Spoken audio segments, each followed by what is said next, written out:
दोस्तों, रूस के राष्ट्रपति व्लादिमीर पुतिन हो या फिर अमेरिका के राष्ट्रपति ट्रम्प हो, दोनों ने एक शर्त रख दी है यूक्रेन को लेकर कि जब तक जेलेंस्की अपने पद पर हैं तब तक कोई भी पीस समझौता नहीं हो सकता। और इसीलिए बहुत सारे लोग ये कह रहे हैं कि जैसे ही एक युद्ध विराम यानी कि पीस की बातचीत स्टार्ट होगी, उससे पहले डोनाल्ड ट्रम्प हो या अमेरिका की सरकार हो, वो जेलेंस्की से इस्तीफा मांगेगी। और इस बात से इतना ज्यादा घबरा चुका है जेलेंस्की कि यूरोप के हर एक देश के पास जा रहा है वो, और वो एक ऐसा प्लान तैयार करने की कोशिश कर रहे हैं जिससे कि ये जो युद्ध है, जो कि इस टाइम पर कहीं ना कहीं रुकने की, एक थमने की कोशिश में है, अब वो फिर से भड़क जाएगा। अब आपको लग रहा होगा कि यार ऐसा कुछ भी नहीं है, ये तो बस रूमर्स हैं, तो आप चिंता मत कीजिए, आप बस सब्र रखिए, मैं आपको पूरी बात बताता हूँ विद प्रूफ। लेकिन दोस्तों, उससे पहले अगर अभी तक आपने इस चैनल को सब्सक्राइब नहीं किया है तो आपसे विनम्र निवेदन है कि आप इस चैनल को सब्सक्राइब कर नोटिफिकेशन बेल को ऑन कर लीजिए और वीडियो को लाइक कर दीजिए। चलिए हम वीडियो में वापस आते हैं। आप जरा आपकी स्क्रीन पर देखिए, हाल ही में यूक्रेन के राष्ट्रपति जेलेंस्की ने तमाम यूरोपियन देशों के पास जाकर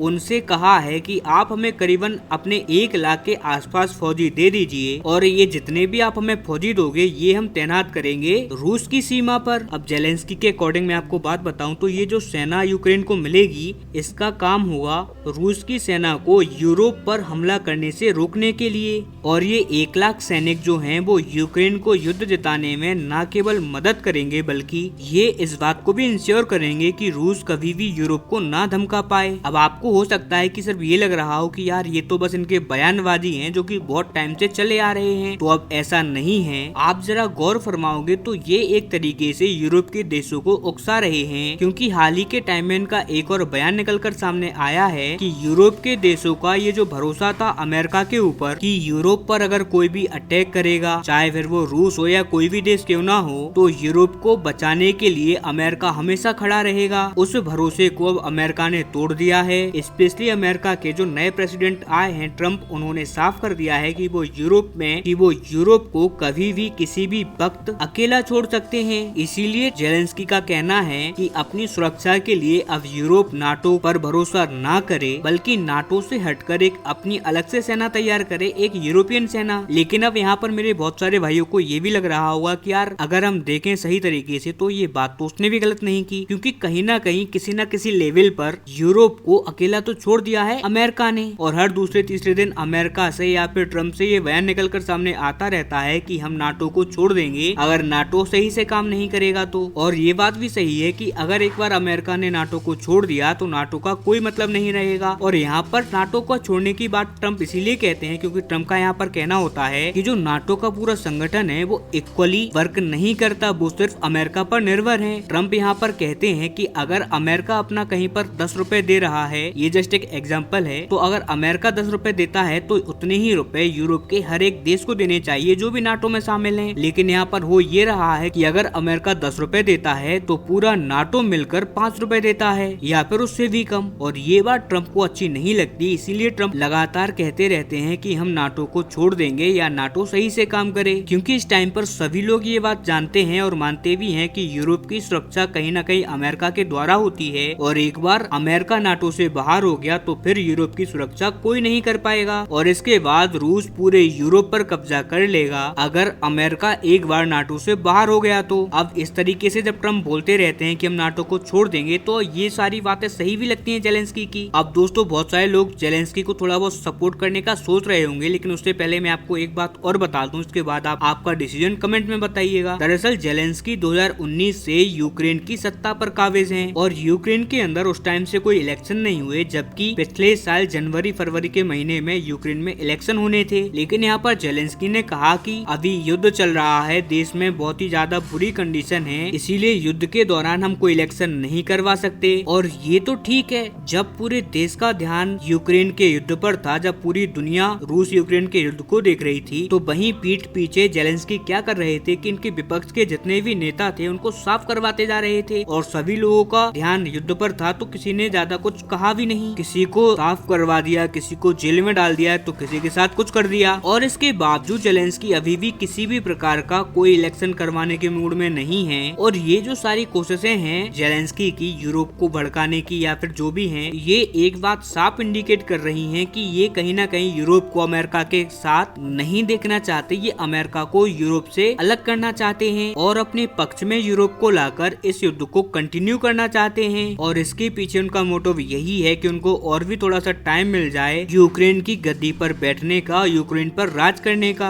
और दोस्तों ये बात एकदम साफ है, हर कोई ये बात जानता है कि जब तक रूस यूक्रेन का युद्ध चल रहा है, ना ही जेलेंस्की इलेक्शन करवाने वाले हैं। और इलेक्शन नहीं होगा तो जब तक वो चाहेंगे तब तक वो राष्ट्रपति के पद पर रहेंगे। और इसीलिए जेलेंस्की चाहते हैं कि यूरोप उनको 1 लाख सैनिक दे दें, जिससे कि वो इस युद्ध को कंटिन्यू कर सकें और किसी तरीके से अपनी सत्ता को बनाए रखें। और दोस्तों ये केवल मनगढ़ंत बातें तो है नहीं, ये असल बातें हैं जेलेंस्की के द्वारा दी गई और अब यूरोप भी इस पर विचार कर रहा है। और हाल ही में जो ट्रम्प के द्वारा बयान दिए गए हैं, वो बयान इस पूरी आग में घी डालने का काम कर गए हैं। और वो बात ये है कि ट्रम्प ने हाल ही में, आपको मैंने बताया भी था कि पुतिन के साथ एक कॉल पर बात करी है और ये पूरी बात यूरोप के किसी भी देश को भरोसे में लेकर नहीं करी गई। और इसी वजह से आज के टाइम पर एक अहम बैठक चल रही है यूरोप में, जहां पर इस पूरे मुद्दे को रखा जा रहा है और इस बात पर गहन चर्चा हो रही है कि क्या हमें एक यूरोपियन फौज बनानी चाहिए या नहीं। और इस बात पर भी यहाँ पर चर्चा होने वाली है कि क्या हमें अपने सैनिकों को यूक्रेन भेजना चाहिए या नहीं। इन मुद्दों को लेकर एक गंभीर चर्चा यहाँ पर चल रही है और इस पूरी मुहिम को यहाँ पर 2 देश लीड कर रहे हैं, एक तो है जर्मनी और दूसरा है फ्रांस। और वहीं ब्रिटेन की बात करें तो वो भी पीछे नहीं है, वो भी इन्हें पीछे से सपोर्ट कर रहा है। कुल मिलाकर फ्यूचर में आते हुए हो सकता है कि जो यूरोपियन फोर्स की ये जो मुहिम है जो पूरी बनाई जा रही है, ये और भी ज्यादा रफ्तार पकड़ ले। क्योंकि आप ये बात तो जानते ही हैं कि ट्रम्प अपने बयानों के लिए प्रचलित हैं, उनको सभी लोग उनके